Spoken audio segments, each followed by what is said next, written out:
আজকের দিনটাও শুক্রবার ছিল। যতগুলো ভিডিও কাজের ফাঁকে ফাঁকে আপলোড করেছি আর আপনারা কমেন্টস করেছেন, একটা কমেন্টের রিপ্লাইও দিতে পারি না ৩টার আগ পর্যন্ত। শুক্রবার দিনটা আমার কেন জানি এতটা ব্যস্ততার সময় কাটে আমি বলতে পারি না। মানে পুরুষ মানুষ বাসায় থাকলে যা হয়। যাই হোক, এদিক দিয়ে নামাজ পড়ার জন্য জুমার আজানও দিয়ে দিয়েছে আর আমি তাড়াহুড়া করে রান্না বসিয়ে দিলাম।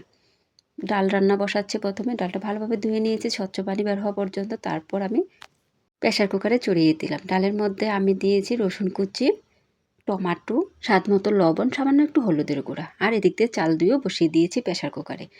ডালটা সিটি চলে আসছে, আমি 2টা সিটি দিয়েছি, আপনারা চাইলে একটা সিটিও দিতে পারেন।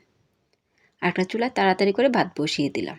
যাই হোক, এদিক দিয়ে ইলিশ মাছ ভিজিয়ে রেখেছিলাম আর ইলিশ মাছের আইসও আমি ছাড়িয়ে নিচ্ছি আর এদিক দিয়ে ভাত হয়ে গেছে। ভাতে 3টা সিটি দিলেই হয়, মিনিকেট চালের একদম ঝরঝরা ভাত হবে। আমি প্রেসার কুকারে রান্না করার চেষ্টা করি, কারণ গ্যাসেরও সাশ্রয় হয়, রান্নাটাও তাড়াতাড়ি হয়, অনেকটা সময় বেঁচে যায়। মাছগুলো ধোয়া হয়ে গেছে, লবণ হলুদ মাখিয়ে নিলাম। মাছে মরিচের গুঁড়ো ব্যবহার করিনি, আপনারা চাইলে মরিচের গুঁড়ো দিতে পারেন। একটা ফ্রাই প্যান বসিয়ে দিলাম, সরিষার তেল দিয়েছি ইলিশ মাছগুলো ভাজার জন্য। আপনার ভাইয়া আজকে বলেছে যে কোনো মাংসই খাবে না, ইলিশ মাছ ভাজা, ডাল আর বেগুন ভাজা খাবে।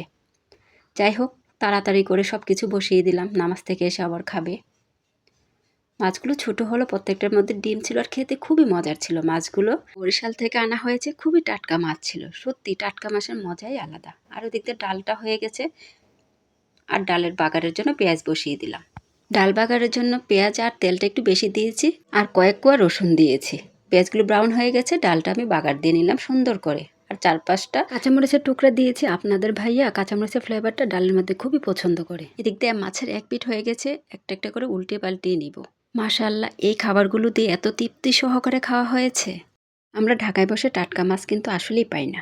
মাছের কাটা কোটা যা কিছু আছে সব কিছুই দিয়ে দিয়েছি। আর ডালে কিছু ধনিয়াপাতা দিয়ে দিলাম, ডালটা হয়ে গেছে। ভাতগুলো কত সুন্দর মাশাআল্লাহ হয়েছে। অনেক সময় পাতিলও এত সুন্দর ঝরঝরা ভাত করা যায় না। ঠিকভাবে পানি দিলে 3টা সিটি দিলে ভাতগুলো সুন্দর হয়ে যায়। এমনকি রাইস কুকার থেকেও প্রেসার কুকারে খুবই তাড়াতাড়ি ভাত হয়। আর এদিক দিয়ে বেগুনগুলো প্রস্তুত করে নিচ্ছি আর মাছগুলো উল্টে পাল্টে ব্রাউন করে ভেজে নিয়েছি। মাছগুলো তুলে নিব, মাছের পিসগুলো সাইড করে কয়েক টুকরো বেগুনের পিস দিয়ে দিব আর বাকি মাছের টুকরোগুলো তুলে নিব। তোলা হয়ে গেছে, এখন বাকি বেগুনের পিসগুলো আমি দিয়ে দিচ্ছি। ইলিশ মাছ ভাজার মধ্যে বেগুন ভাজা খেতে কী যে মজার, যারা খেয়েছেন তারা অবশ্যই জানেন। আমি শুক্রবার দিনের জন্য বৃহস্পতিবারে চেষ্টা করি কিছু ছোট ভিডিও তৈরি করে রাখতে, না হয় শুক্রবারে কোনোভাবেই আমি একটা ভিডিও আপলোড করতে পারি না যদি আগে তৈরি না করে রাখি। আপনাদের কি তাই একই অবস্থা? বেগুনগুলো কত সুন্দর হয়েছে। একটু চালের গুঁড়া দিয়েছি মশলার সাথে। চালের গুঁড়াতে বেগুন ভাজা এই ভিডিও আপনাদের সাথে শেয়ার করেছি। এতক্ষণ ভিডিওটা দেখার জন্য অসংখ্য ধন্যবাদ। আপনাদের মাঝে আমি আবারও চলে আসবো নতুন এক ভিডিও নিয়ে। ততক্ষণ সবাই ভালো থাকবেন, আমার জন্য বেশি বেশি দোয়া করবেন, সবার জন্য দোয়া ও শুভকামনা। আল্লাহ হাফেজ।